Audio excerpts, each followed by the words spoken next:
శుభకార్యాలకు పూజార్ల కోసం వెతుకుతున్నారా? ఇక నుండి అవసరం లేదు. పూజారీస్.com లో అతి తక్కువ ధరలకే పూజార్లను ముందే బుక్ చేసుకోండి. వెంటనే కాల్ చేయండి.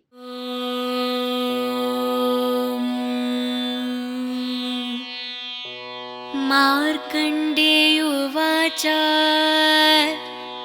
नारायणं परब्रह्म सर्वकारणकारकं प्रपद्ये वेङ्कटेशाख्यां तदेव कवचं मम। नारायणं परब्रह्म सर्वकारणकारकं प्रपद्ये वेङ्कटेशाख्यां तदेव कवचं मम। सहस्रशीर्षपुरुषो वेङ्कटेशशिरोवतु प्राणेशः प्राणनिलयः प्राणन् रक्षतु मे हरिः। सहस्रशीर्षपुरुषो वेङ्कटेशशिरोवतु प्राणेशः प्राणनिलयः प्राणान् रक्षतु मे हरिः। आकाशरात् सुतानाथ आत्मानं मे सदावतु देवदेवोत्तमोपायद्देहं मे वेङ्कटेश्वरः।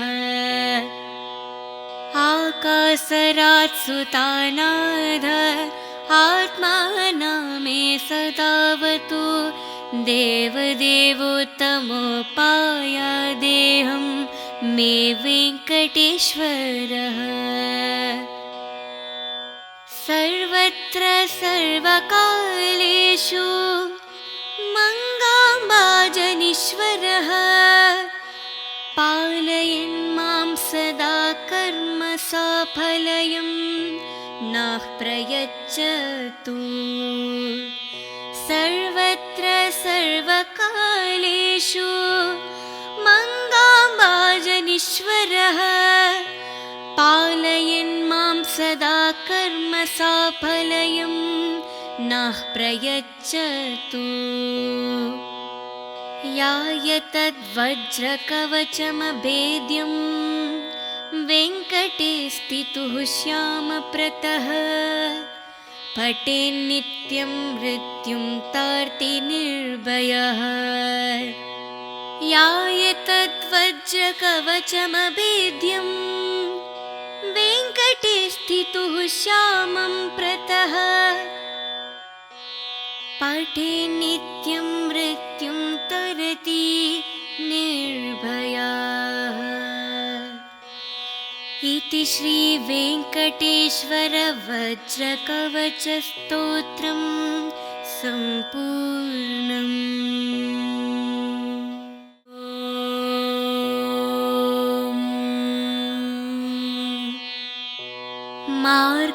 मार्कण्डेयोवाच नारायणं परब्रह्म सर्वकारणकारकं प्रपद्ये वेङ्कटेशाख्यां तदेव कवचं मम। नारायणं परब्रह्म सर्वकारणकारकं प्रपद्ये वेङ्कटेशाख्यां तदेव कवचं मम। सहस्रशीर्षपुरुषो वेङ्कटेशशिरोवतु प्राणेशः प्राणनिलयः प्राणन् रक्षतु मे हरिः। सहस्रशीर्षपुरुषो वेङ्कटेशशिरोवतु प्राणेशः प्राणनिलयः प्राणान् रक्षतु मे हरिः। आकाशरात् सुतानाथ आत्मानं मे सदावतु देवदेवोत्तमोपायद्देहं मे वेङ्कटेश्वरः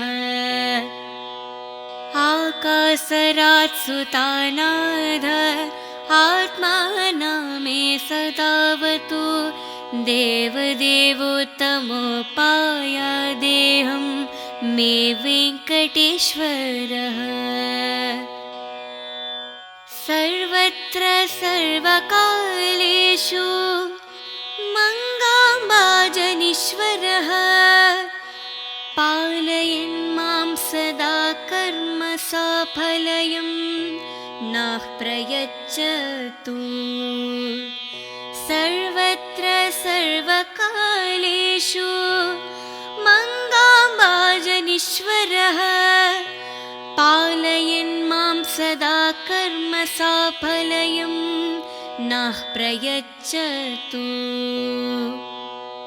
याय तद्वज्रकवचमभेद्यं वेङ्कटे स्थितुः श्यामप्रतः पठेन्नित्यं मृत्युं तार्ति निर्भयः याय तद्वज्रकवचमभेद्यं वेङ्कटे स्थितुः श्यामं प्रतः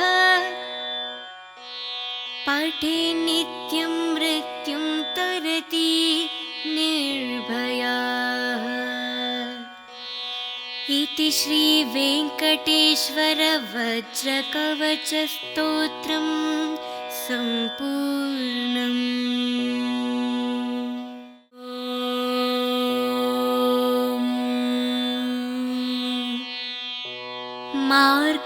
मार्कण्डेयोवाच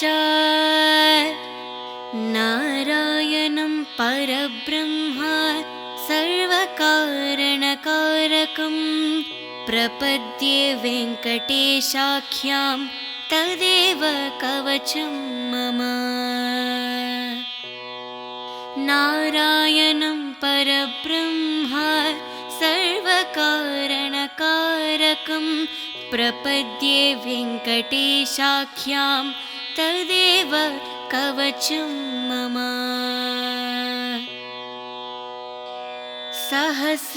सहस्रशीर्षपुरुषो वेङ्कटेशः शिरोवतु प्राणेशः प्राणनिलयः प्राणन् रक्षतु मे हरिः सहस्रशीर्षपुरुषो वेङ्कटेशः शिरोवतु प्राणेशः प्राणनिलयः प्राणान् रक्षतु मे हरिः आकासरात् सुतानाथ आत्मानं मे सदावतु देवदेवोत्तमोपायद्देहं मे वेङ्कटेश्वरः आकासरात् सुतानाथ आत्मानं मे सदावतु देवदेवोत्तमोपायादेहं मे वेङ्कटेश्वरः सर्वत्र सर्वकालेषु मङ्गाम्बाजनीश्वरः पालयन् मां सदा कर्म साफल्यं नः प्रयच्छतु सर्वत्र सर्वकालेषु मङ्गाम्बाजनीश्वरः पालयन् मां सदा कर्म साफल्यं नः प्रयच्छतु याय तद्वज्रकवचमभेद्यं वेङ्कटे स्थितुः श्यामप्रतः पठेन्नित्यं मृत्युं तार्ति निर्भयः याय तद्वज्रकवचमभेद्यं वेङ्कटे स्थितुः श्यामं प्रतः पठेन्नित्यं मृत्युं तरति निर्भयः इति श्रीवेङ्कटेश्वर वज्रकवचस्तोत्रं सम्पूर्णम्।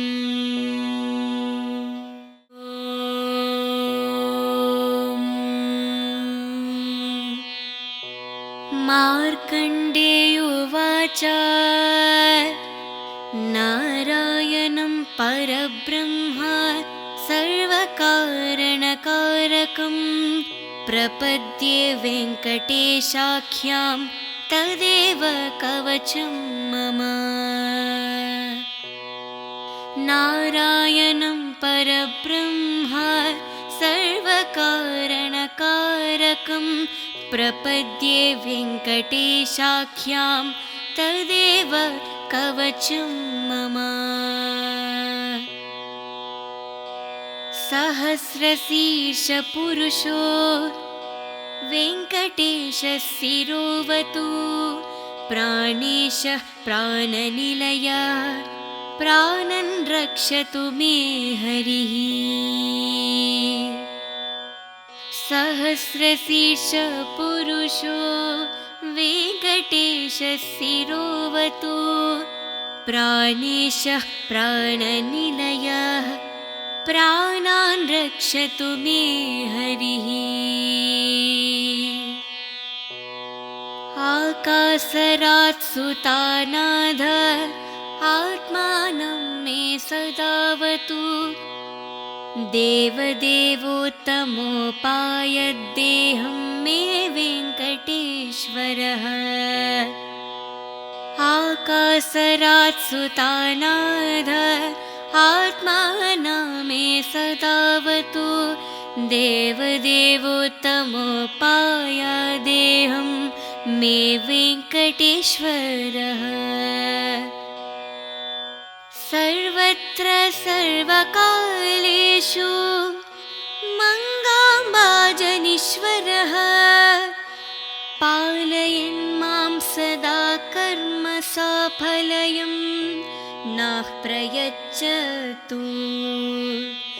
सर्वत्र सर्वकालेषु मङ्गाम्बाजनीश्वरः पालयन् मां सदा कर्म साफल्यं नः प्रयच्छतु।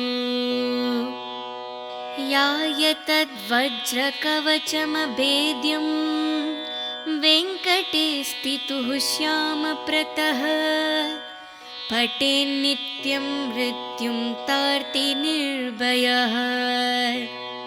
याय तद्वज्रकवचमभेद्यं वेङ्कटे स्थितुः श्यामं प्रतः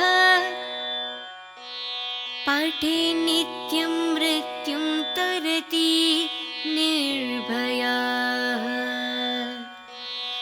इति श्रीवेङ्कटेश्वर वज्रकवचस्तोत्रं सम्पूर्णम्।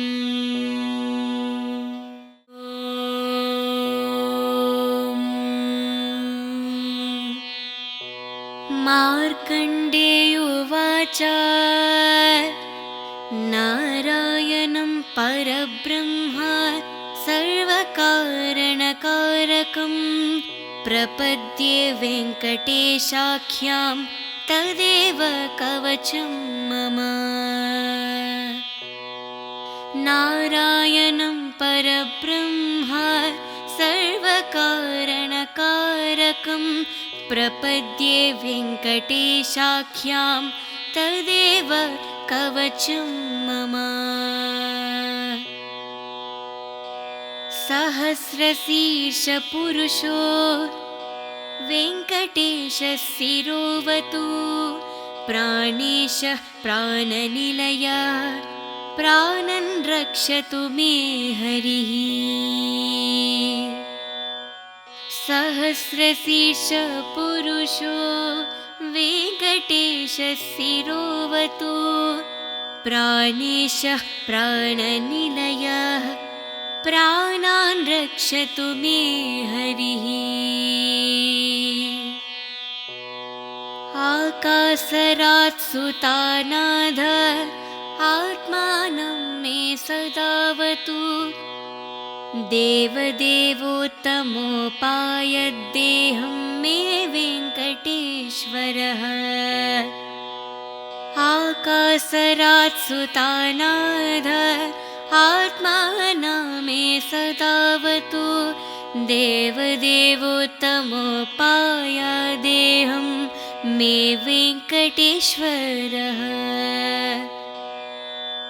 सर्वत्र सर्वकालेषु मङ्गाम्बाजनीश्वरः पालयन् मां सदा कर्म साफल्यं नः प्रयच्छतु सर्वत्र सर्वकालेषु मङ्गाम्बाजनीश्वरः पालयन् मां सदा कर्म साफल्यं नः प्रयच्छतु याय तद्वज्रकवचमभेद्यं वेङ्कटे स्थितुः श्यामप्रतः पठेन्नित्यं मृत्युं तार्ति निर्भयः याय तद्वज्रकवचमभेद्यं वेङ्कटे स्थितुः श्यामं प्रतः पठेन्नित्यं मृत्युं तरति निर्भयः इति श्री वेङ्कटेश्वर वज्रकवचस्तोत्रं सम्पूर्णम्।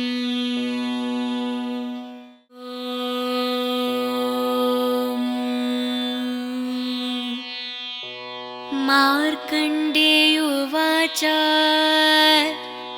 नारायणं परब्रह्म सर्वकारणकारकं प्रपद्ये वेङ्कटेशाख्यां तदेव कवचं मम नारायणं परब्रह्म सर्वकारणकारकं प्रपद्ये वेङ्कटेशाख्यां तदेव कवचं मम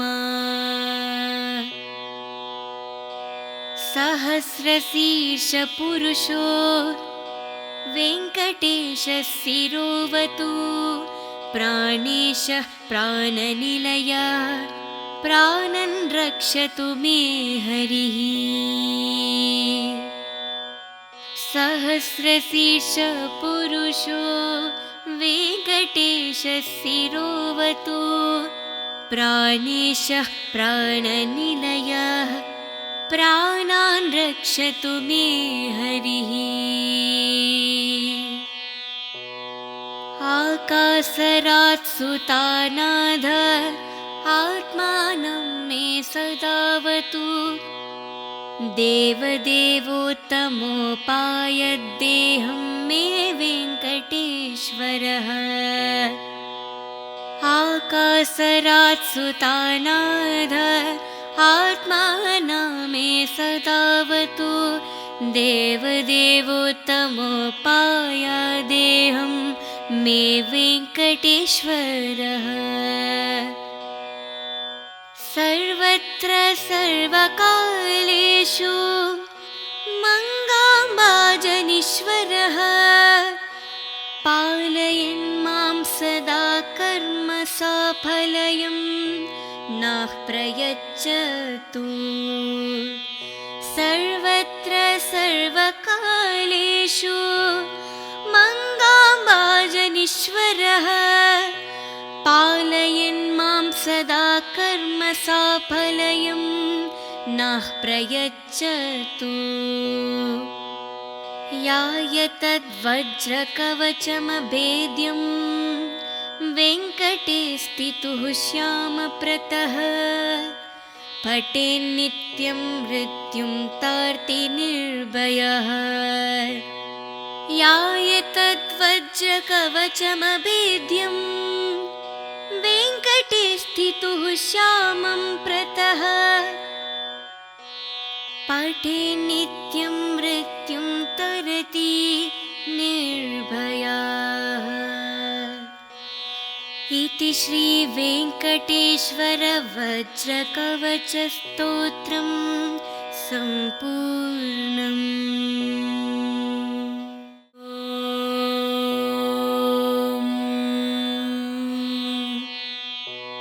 मार्कण्डेयोवाच नारायणं परब्रह्म सर्वकारणकारकं प्रपद्ये वेङ्कटेशाख्यां तदेव कवचं मम। नारायणं परब्रह्म सर्वकारणकारकं प्रपद्ये वेङ्कटेशाख्यां तदेव कवचं मम।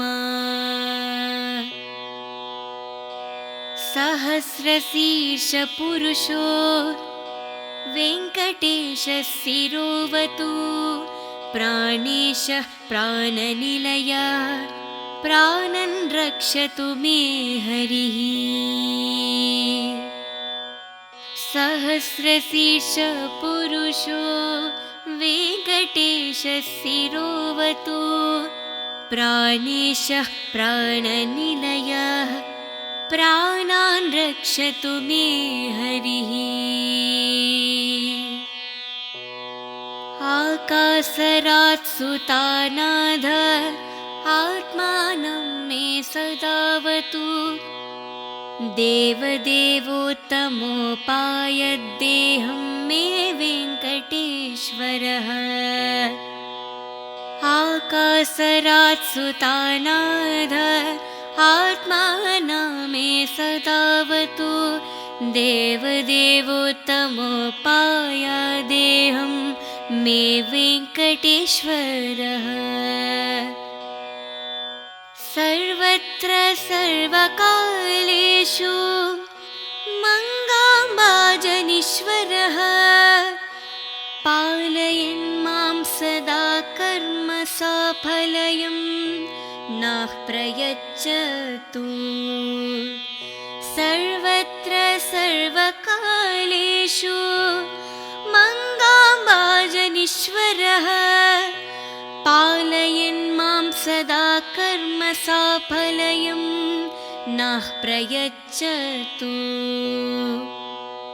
याय तद्वज्रकवचमभेद्यं वेङ्कटे स्थितुः श्यामप्रतः पठेन्नित्यं मृत्युं तार्ति निर्भयः। याय तद्वज्रकवचमभेद्यं वेङ्कटे स्थितुः श्यामं प्रतः पठेन्नित्यं मृत्युं तरति निर्भयः। इति श्रीवेङ्कटेश्वर वज्रकवचस्तोत्रं सम्पूर्णम्।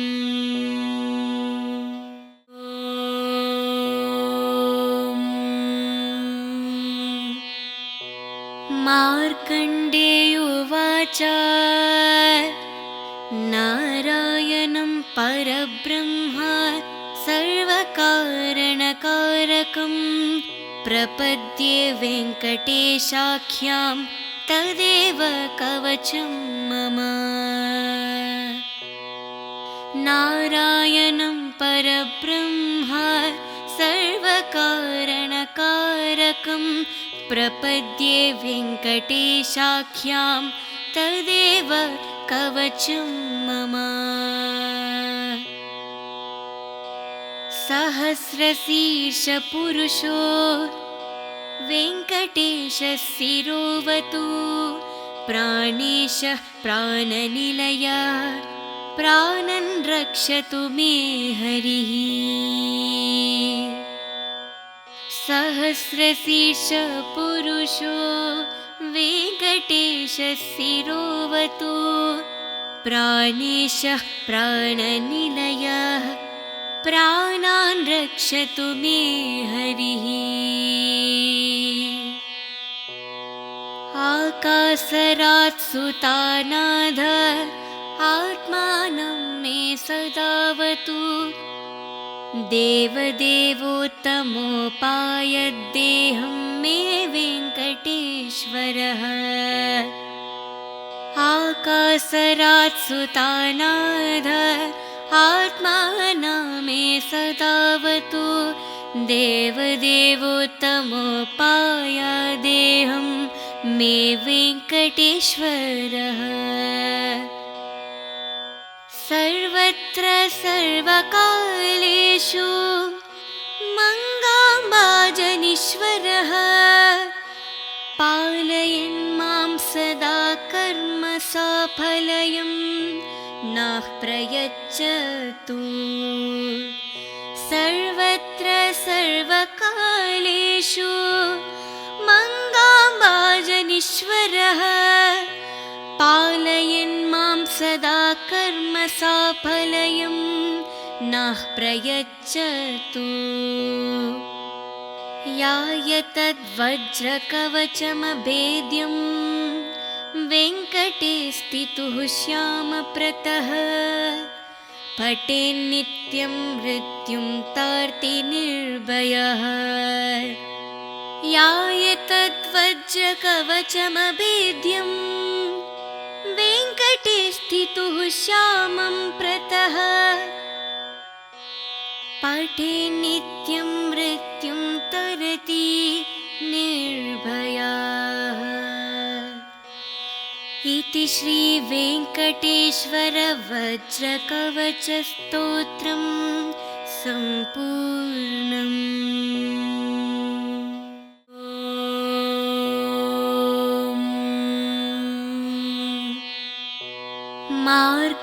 मार्कण्डेयोवाच नारायणं परब्रह्म सर्वकारणकारकं प्रपद्ये वेङ्कटेशाख्यां तदेव कवचं मम नारायणं परब्रह्म सर्वकारणकारकं प्रपद्ये वेङ्कटेशाख्यां तदेव कवचं मम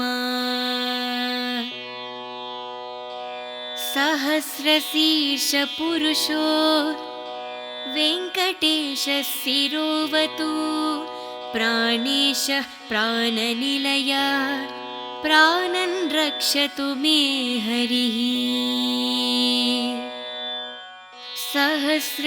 सहस्रशीर्षपुरुषो वेङ्कटेशः शिरोवतु प्राणेशः प्राणनिलयः प्राणान् रक्षतु मे हरिः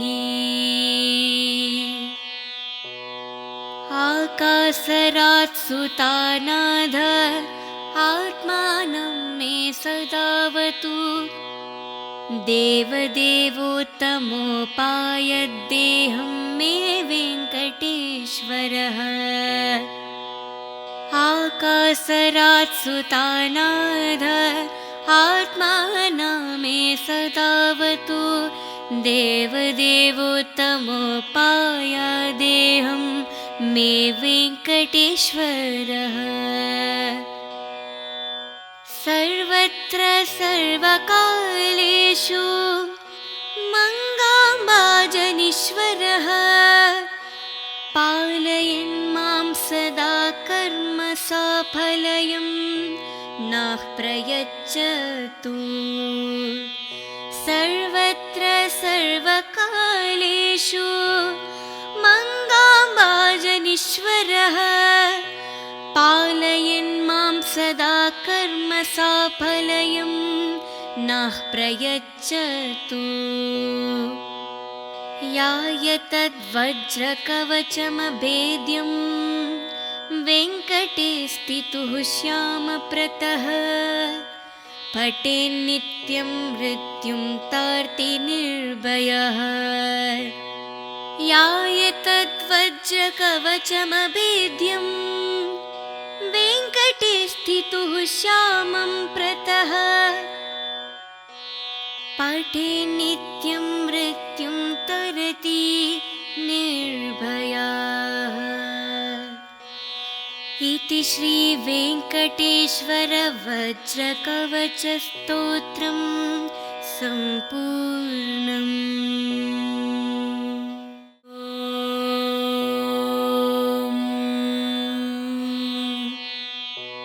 मार्कण्डेयोवाच नारायणं परब्रह्म सर्वकारणकारकं प्रपद्ये वेङ्कटेशाख्यां तदेव कवचं मम। नारायणं परब्रह्म सर्वकारणकारकं प्रपद्ये वेङ्कटेशाख्यां तदेव कवचं मम। सहस्रशीर्षपुरुषो वेङ्कटेशः शिरोवतु प्राणेशः प्राणनिलयः प्राणन् रक्षतु मे हरिः। सहस्रशीर्षपुरुषो वेङ्कटेशः शिरोवतु प्राणेशः प्राणनिलयः प्राणान् रक्षतु मे हरिः। आकाशरात् सुतानाथ आत्मानं मे सदावतु देवदेवोत्तमोपायद्देहं मे वेङ्कटेश्वरः। आकाशरात् सुतानाथ आत्मानं मे सदावतु देवदेवोत्तमोपायदेहं मे वेङ्कटेश्वरः। सर्वत्र सर्वकालेषु मङ्गाम्बाजनीश्वरः पालयन् मां सदा कर्म साफल्यं नः प्रयच्छतु। सर्वत्र सर्वकालेषु मङ्गाम्बाजनीश्वरः पालयन् मां सदा कर्म साफल्यं नः प्रयच्छतु। याय तद्वज्रकवचमभेद्यं वेङ्कटे स्थितुः श्यामप्रतः पठेन्नित्यं मृत्युं तार्ति निर्भयः। याय तद्वज्रकवचमभेद्यं वेङ्कटे स्थितुः श्यामं प्रतः पठेन्नित्यं मृत्युं तरति निर्भयः। इति श्रीवेङ्कटेश्वर वज्रकवचस्तोत्रं सम्पूर्णम्।